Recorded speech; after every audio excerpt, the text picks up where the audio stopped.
بنابر هدایت جناب شما قرار شد این توسعه به هدف غنامندی خزانه دولت در اختیار بانک مرکزی کشور قرار گیرد.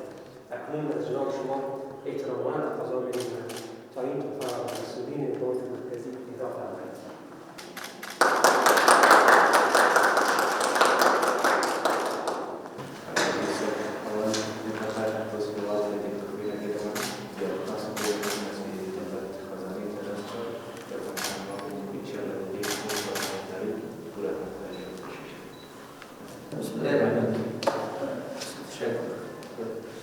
بنیاد از خاطر تشریف دارم یادیم سر با ارزش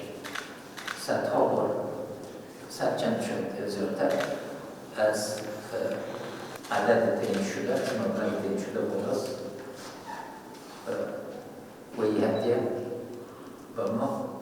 به حیث مقام داده شده نه به حیث شخص یک تفکیکی بسیار عزیز وقتی که هدیه به یکی از مقامات دولتی افغانستان داده میشه باید به خزانه افغانستان تسلیم شه و از بانک مرکزی رو نمیکنم زیادی میگیرد که همین شرط و تصفیه